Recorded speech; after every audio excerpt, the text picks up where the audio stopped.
Boa tarde a todos os telespectadores aqui da TV Evangelizar. Meu nome é Ronaldo Casagrande, vice-presidente do Instituto Casagrande, e estou aqui hoje para mais uma prosa educativa, este podcast que é desenvolvido pelo Instituto Casagrande em parceria com a TV Evangelizar. Hoje, neste nosso bate-papo, vamos ter uma conversa muito interessante. Estou aqui hoje com Fábio Fagundes, que é um especialista nesta área de desenvolvimento de liderança no jovem. E você vai entender um pouco o que é isso e por que eu trouxe o Fábio aqui, porque o Fábio tem uma grande experiência internacional nesse tema. Fábio, obrigado por aceitar o nosso convite, seja bem-vindo. Obrigado, Ronaldo, uma alegria estar com a nossa audiência do Instituto Casagrande. É um privilégio poder interagir com você aqui, contar um pouco tanto do meu envolvimento com o desenvolvimento de lideranças, que é algo, que é algo sempre muito interessante. Eu defendi meu doutorado já há alguns anos e pensando na educação, quando a gente pensa em formar liderança, em formar o desenvolvimento das gerações, é sempre muito interessante. E o Fábio, além de tudo, acabei não apresentando, é educador, né? Trabalha ainda muito hoje com formação. Mas eu quero que o Fábio, nesse primeiro momento da nossa conversa, Fábio, você foi vice-presidente mundial da JCI. É isso, né? Isso mesmo. Fale um pouco o que é a JCI, até porque muitas vezes é um organismo que às vezes não é conhecido por muita gente, né? Então fala um pouco o que é essa JCI. Maravilha, obrigado, Ronaldo. A JCI é a Junior Chamber International, Câmara Júnior Internacional. Ela é uma organização que ela tem mais de 100 anos, esse ano está completando 110 anos. Então é uma organização centenária, foi criada nos Estados Unidos. E quando ela foi fundada em 1915, desde da sua criação, o objetivo dela é formação de lideranças. Então é pegar as pessoas, desenvolver as pessoas... O jovem, né? De 18 a 40 anos, e fazer esse jovem de 18 a 40 anos se desenvolver enquanto líder. Então, trabalhar características de comunicação, de oratória, de técnica de debate, e desenvolver essa pessoa para que ela possa assumir funções e assim melhorar a sociedade. A filosofia da JCI é que pessoas melhores criam um mundo melhor. Então, eu conheci a JCI em 2010. Então, dentro desse período de 15 anos, eu me desenvolvi bastante, pude desenvolver a minha liderança e também, por meio dos cargos, foi uma das linhas que eu me desenvolvi dentro da JCI. Você falou que você entrou em Curitiba, na verdade, da JCI. Isso. Chegou a ser presidente da sede em Curitiba, presidente nacional. Isso mesmo. E vice-presidente mundial. Mundial. Né? Em quantos países está a JCI, Fábio? A JCI ela está presente em mais de 115 países e territórios. Esse número varia de ano a ano, mas em torno de 115 países e territórios. São 150 mil membros. 150 mil jovens que hoje fazem parte. Ela vem crescendo, mantendo, como que está essa... Ela vem mudando a sua estrutura geográfica, no seguinte sentido. A JCI nunca foi tão internacional quanto ela é. Então, a variação de numeração de membros ela é relativamente estável há alguns anos, mas ela é mais internacional do que era no passado. Pulverizou mais. Isso. No passado, nós tínhamos, por exemplo, a JCI na década de 70 em 60 países. Hoje são 115. Então, a organização se tornou mais internacional ainda. E ela vai além de questões de países, ou seja, o país pode estar em guerra e isso não envolve a filosofia da JCI. Por exemplo, nós temos JCI Ucrânia, nós temos JCI Rússia. E o fato desses dois países estarem em guerra, ele não invalida a existência das duas organizações nacionais dentro da JCI. Pelo contrário, nós entendemos que a organização ela independe das decisões governamentais. E a JCI é um espaço de desenvolvimento onde uma das nossas bases é a paz. Então, por isso, nós somos independentes de questões governamentais. Agora, para uma questão bem prática, Fábio, vamos supor, quem está nos ouvindo, às vezes pai, mãe, tem um filho jovem aí, não sei, a partir de que ano que é? Dos 18 até os 40 anos. Tá, tem lá um filho que tá com 19 anos em casa, às vezes, né? Tá naquele nem trabalha, nem estuda. Como que faz para entrar? É um processo seletivo? Paga, não paga? Onde que tem? Como é que é os encontros? Explica um pouco mais sobre isso. No Brasil são 1.000 membros, são 46 unidades, principalmente Sul e Sudeste. Então, falando de São Paulo e Rio, para baixo nós temos JCI. Aonde mais tem JCI no Brasil? Paraná, Santa Catarina e Rio Grande do Sul.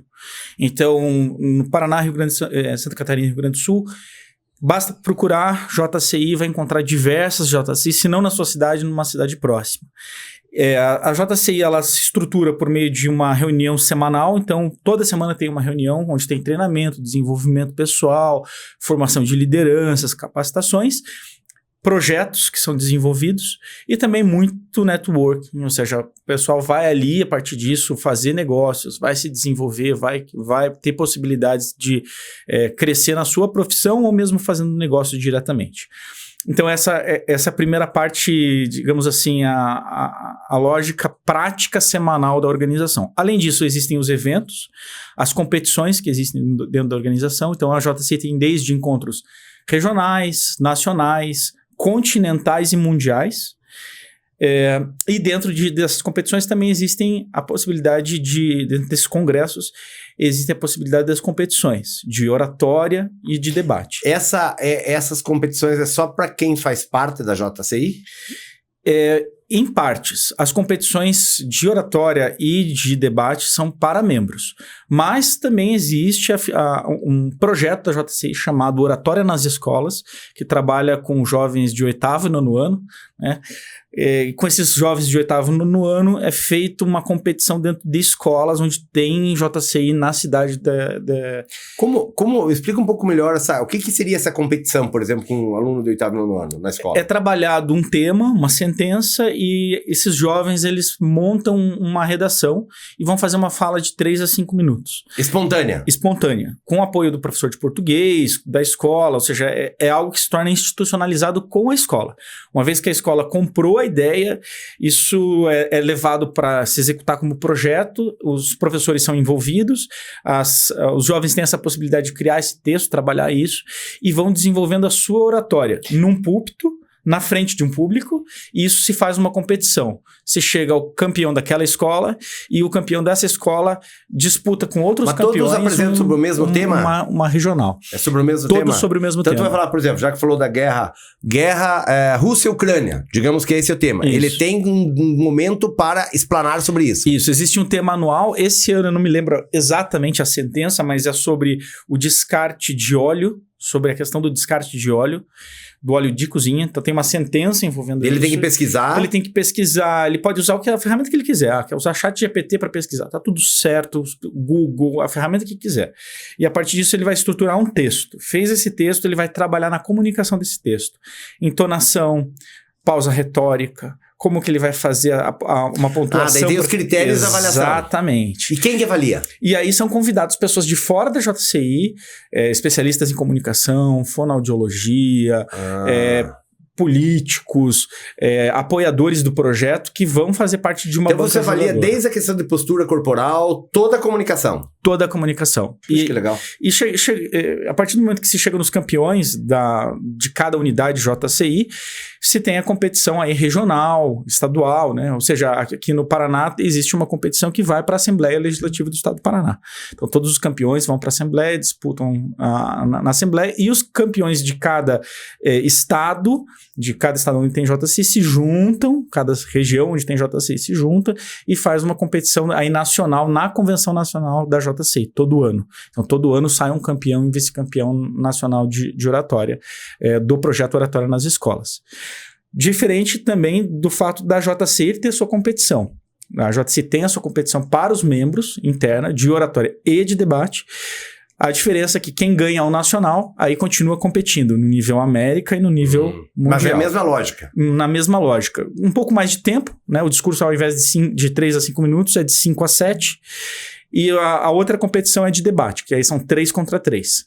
onde se tem também uma afirmação, uma equipe defende a favor, outra equipe defende contra, e aí ele tem que criar uma lógica argumentativa, né? Você vai ter uma fala mais racional, uma fala mais emotiva, vai criar o teu storytelling de como você vai fazer a tua fala, e daí cada equipe monta a sua estratégia de fala. Muito legal. É muito legal.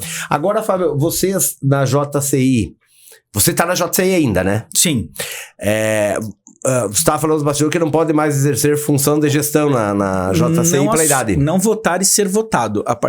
Até os 40 anos você assume cargo, essa parte da filosofia da organização.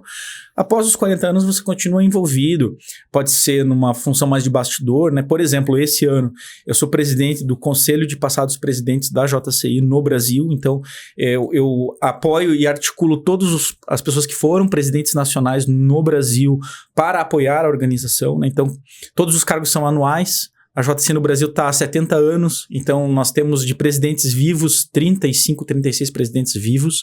Então, esse ano estou responsável por esses 35, 36 presidentes. Então, não assumo mais cargos eletivos de função, vamos dizer assim, regular dentro da organização, mas esses cargos, como por exemplo, presidente do Conselho de Passados Presidentes, eu tenho, inclusive. E não tem, Fábio, formatura, por exemplo. Quem entra na JCI, vai ficar 2 anos, termina, conclui. A gente costuma dizer que quando chega o final do ano que faz 40 é o momento que a pessoa se formou, de certa forma, porque a JCI te prepara nesse período, né? Então tu pode entrar com 18 em tese até o 40. Pode. Eu entrei com 27 e continuo envolvido com a organização. E como que vocês mensuram efetivamente, Fábio, o resultado? Porque assim, pelo que a gente conversou, pelo que eu conheço do projeto, ele é muito legal. Uhum. Aliás, é uma coisa que eu acho que falta muito hoje, não estou falando que a culpa é da escola, até porque é muito complexo desenvolver tudo, mas essa questão do desenvolvimento de liderança, a gente sabe que hoje, com a questão da inteligência artificial, é uma das habilidades hoje mais requeridas, que são habilidades presentes num líder, como capacidade de argumentação, análise crítica, né? Então, para você ser um líder, tu tem que ter várias habilidades. E essas habilidades, em tempos de inteligência artificial, passam a ter um valor maior, não é, Fábio? Sim.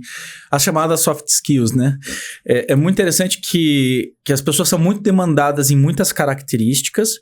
E tem muita coisa que o processo de formação, ele não dá diretamente.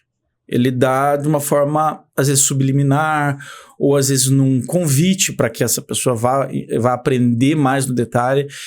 Não é propriamente uma crítica ao modelo educacional, mas é uma reflexão que se dá para fazer sobre a estrutura educacional, até que ponto determinadas características se tem essa experiência dentro dos processos de formação. Eu vejo que aí que está a grande oportunidade e que eu vejo programas que vão buscando trabalhar mais soft skills, e vejo o Instituto Casa Grande fazendo muito disso, de buscar características específicas, entendendo que a educação ela é mais ampla nesse formar, dar experiências e sair simplesmente de uma lógica passada mais conteudista que nós tínhamos no passado, né? Para gerar essa lógica de experiência. E a liderança cai muito nisso, porque liderar é extremamente complexo, lidar com pessoas é extremamente difícil, não existe uma receita única, cada pessoa tem sua característica, as gerações têm características diferentes. Então, pensando em tudo isso, como que uma pessoa vai gerenciar um grupo de pessoas, seja no ambiente educacional ou não, né? Como que a pessoa lida com isso? E esse desafio ele é muito grande. No meu caso, dentro da JCI, eu tive a oportunidade, por meio dos cargos, de ter essa experiência de ter grandes grupos de pessoas que estavam sob minha responsabilidade, seja aqui no Brasil, com 1.000 membros sob minha responsabilidade, ou como vice-presidente mundial, onde tinha 6 países sob minha responsabilidade e participava de um board mundial, onde tem toda uma questão de debater, articular, tomar decisões de uma organização em nível mundial. E como que a gente transporta isso para a relação de pessoas, né, para o desenvolvimento? É extremamente complexo. Então, não é um aprendizado de uma única formação, é um aprendizado de uma vida, no final das contas, né? Então, entender de pessoas é continuamente dar atenção que a gente precisa continuar aprendendo, né? Essa é uma reflexão que eu faço. Ok, gente, estamos finalizando aqui o primeiro bloco, aqui conversando hoje principalmente sobre a questão do desenvolvimento da liderança em jovens. Estamos aqui com Fábio Fagundes, já voltamos.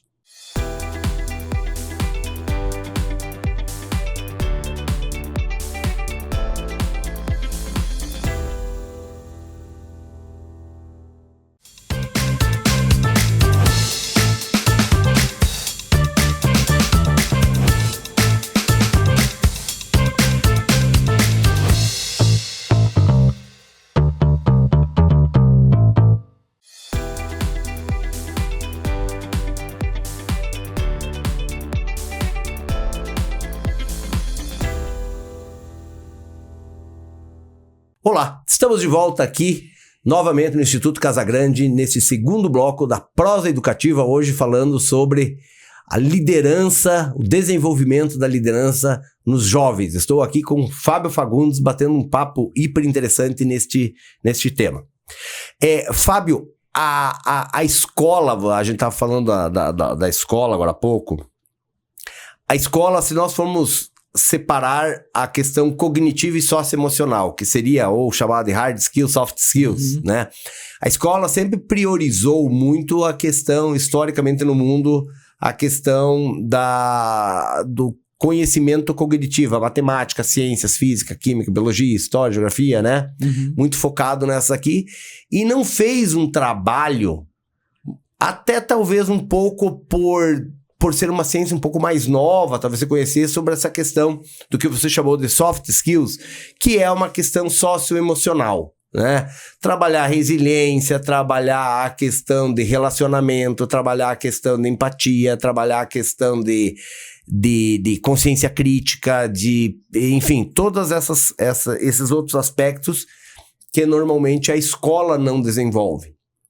Ou se desenvolve, não desenvolve de uma forma muito sistematizada, né? Hoje, se um aluno vai mal em matemática, você consegue classificar quem que tá melhor, quem que tá pior.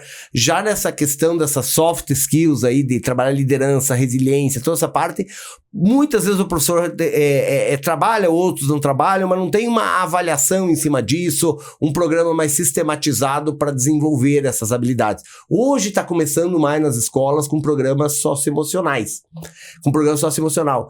Eu vejo que o JCI, ele, de certa forma, ele vai cobrir essa lacuna que a escola acaba não fazendo, né? Sim, porque vai trazer muito essa lógica de gerar experiências, né? Então, a partir dessas experiências, cursos imersivos, academias de liderança, né? A pessoa vai tendo essa possibilidade de se desenvolver. Eu tive a oportunidade de fazer desde academias locais a internacionais. Para mim, a mais marcante foi ter feito uma academia de 10 dias no Japão para me preparar para ser presidente nacional. E uma das coisas que mais trabalhou dentro dessa academia era como lidar com pessoas de outros países.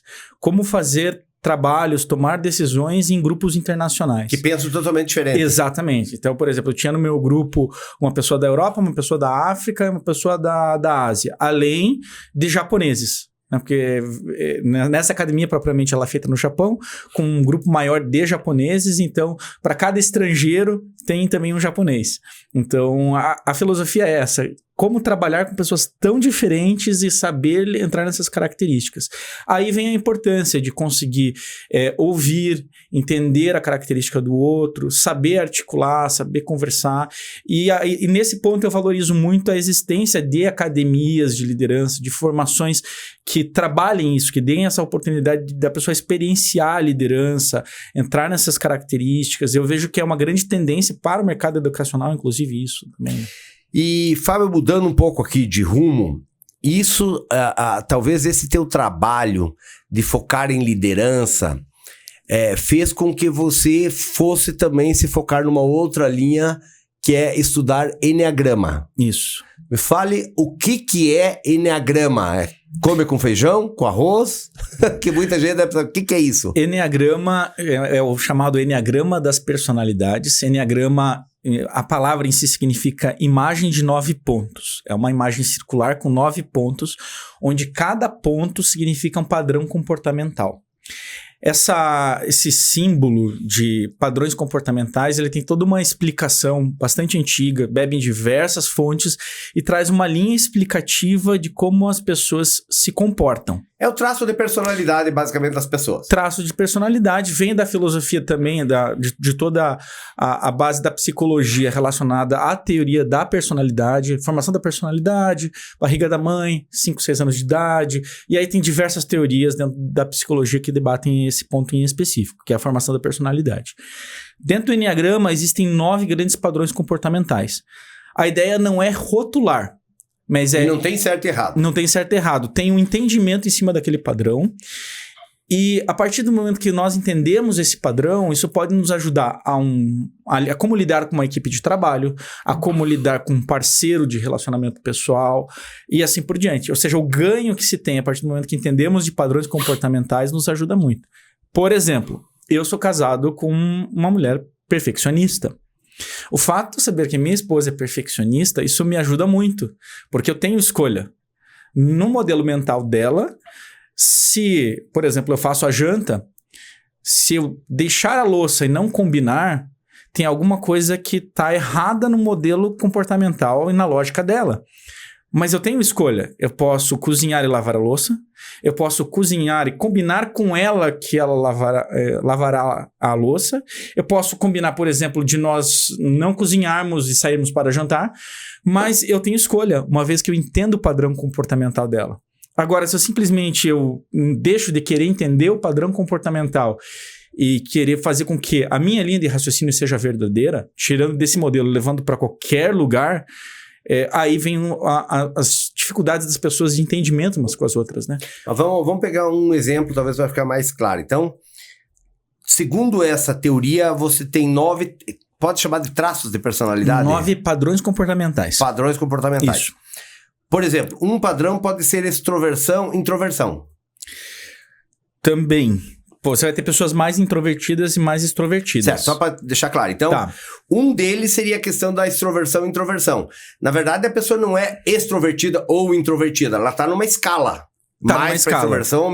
E isso é basicamente isso. Aí você tem 9 traços desse, cada um numa escala, é isso? Dentro do Enneagrama se divide em 3 grandes características. São pessoas que são mais teóricas, mais ativas ou mais emocionais.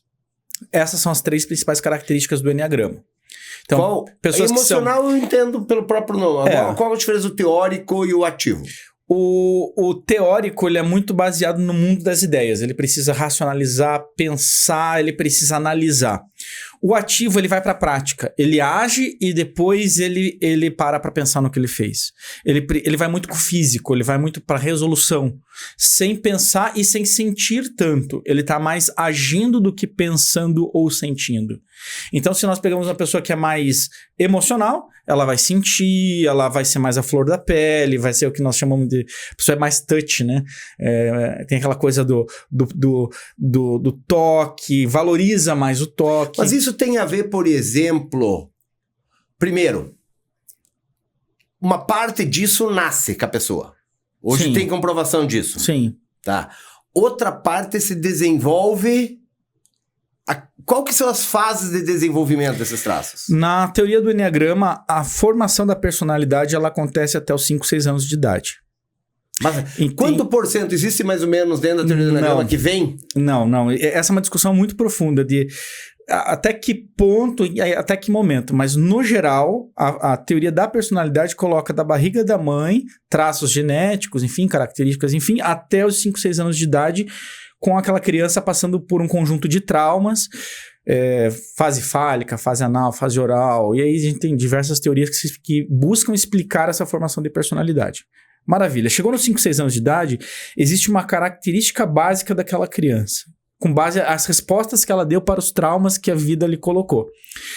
Quando se chama trauma, não é necessariamente algo negativo. Não negativo. É só... Trauma, às vezes, dá ideia de... O experiencial. Isso, sala de aula, com casa, com a sociedade, ele vive... Pega 2 irmãos, tiveram as mesmas experiências, um vai para uma característica de como ele significou as experiências da vida, o outro vai para uma outra característica e tá tudo bem. Faz parte da vida. Até porque eu acredito que muito também disso vem, né? E isso, vem... Porque você pega uma criança, eu tenho 2 filhos, né? Você vê, assim, ó, logo que nasceu, tu já começa a perceber a diferença. Isso. Tem uma coisa que você não sabe nem explicar, veio da criança, e aquilo tem a forma com que ela vai levando as reações dela. E chega um determinado momento que ela se sente confortável com uma forma de reagir. E cria um certo padrão comportamental. Não quer dizer que não exista evolução ao longo da vida. Existe, e Dom Richard Riso, em uma obra muito interessante chamada A Sabedoria do Enneagrama, que é um livro que eu super recomendo para quem quiser dar uma olhada, ele defende o seguinte, que vão existir níveis de sanidade. Então, uma pessoa com mais sanidade vai entender o seu comportamento e não vai explodir com outro, por exemplo. Uma pessoa com menos compreensão do seu comportamento vai achar que o seu comportamento é o verdadeiro, que o mundo tem que se adaptar. Então, a grande sabedoria do Enneagrama está em entender que as pessoas também têm níveis de sanidade dentro do seu padrão comportamental. Mas a pessoa altera o seu padrão comportamental ao longo da vida? Nesta lógica do padrão, na personalidade, ela não se altera. O que acontece é você estar mais consciente sobre o seu padrão comportamental ou menos consciente sobre o seu padrão comportamental. Mas aí você consegue forçar certos comportamentos.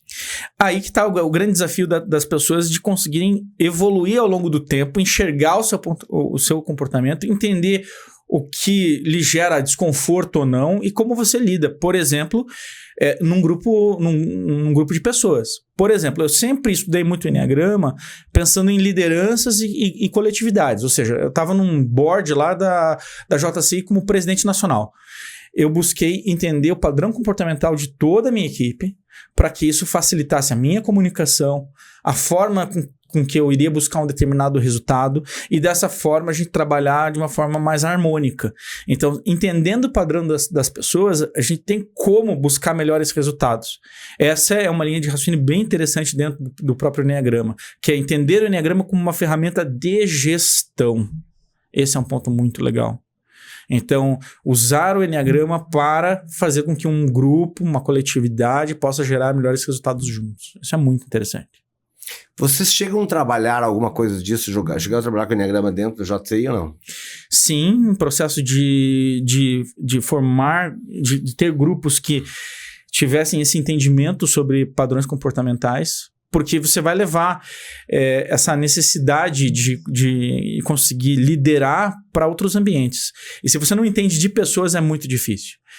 E novamente, né, não é um conceito só. Entender de pessoas é um exercício de uma vida, mas para mim o Enneagrama foi a ferramenta que mais trouxe explicações e que mais trouxe um ferramental muito prático de conseguir entender como determinados grupos de pessoas agem. Vou dar um exemplo. Uma pessoa muito guiada pelo medo. Muito guiada pelo medo, que tenha o medo como a sua característica principal.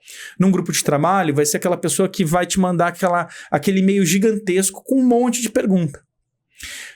O que você não pode fazer com uma pessoa dessa? É pegar e responder, por exemplo, ok, fica tranquilo.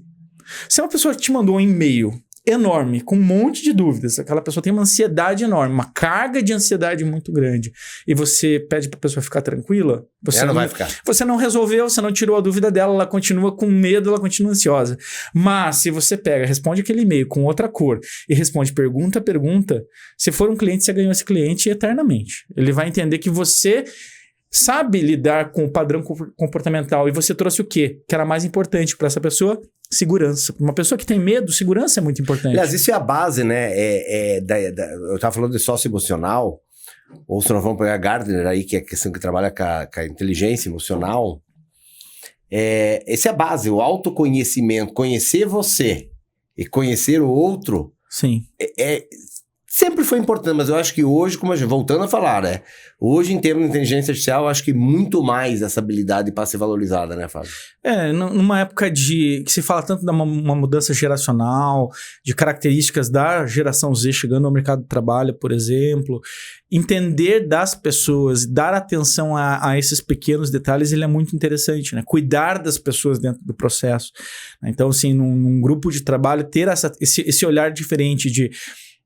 eu não vou tratar todo mundo igual. As pessoas vão precisar e tem demandas diferentes.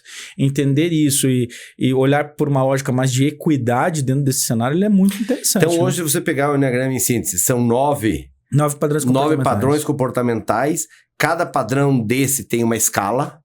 Essa combinação dessas escalas, nesses 9 padrões, vai fazer com que cada pessoa seja diferente uma da outra. Exatamente. Ou seja, você pode ter 2 pessoas com a mesma característica, mas uma tá num nível de sanidade bem legal, a outra tá bem insana. A pessoa com sanidade bem legal, ela entende o que está acontecendo, ela sabe os gatilhos que fazem ela explodir, ela ficar com uma situação de desconforto. A pessoa que está insana, ela acha que tudo aquilo que a maneira com que ela está agindo com o mundo é a verdade absoluta. E ela se bloqueia. Então, isso é muito interessante para entendermos que existe um lado de desenvolvimento pessoal, natural, e que bom, né? Que bom que a pessoa pode evoluir ao longo do caminho. Mas isso traz uma complexidade maior ainda de como as pessoas são diferentes, né? Porque não são 9 diferenças. Exatamente, porque daí cada uma sai uma combinação diferente, né? O que é interessante de entender disso? Entender tudo isso como mais uma ferramenta de gestão que pode se olhar de uma forma ampla e trazer mais um detalhe interessante para, por exemplo, para um gestor escolar. falando aqui, pensando no público, né? Nos alunos, nos estudantes, numa gestão escolar, numa gestão de empresa, num grupo, numa coletividade, isso traz um ferramental que é incrível. Fábio, teria um papo muito mais para conversarmos aqui a respeito deste tema, mas infelizmente estamos chegando ao final aqui do nosso tempo aqui na TV Evangelizar.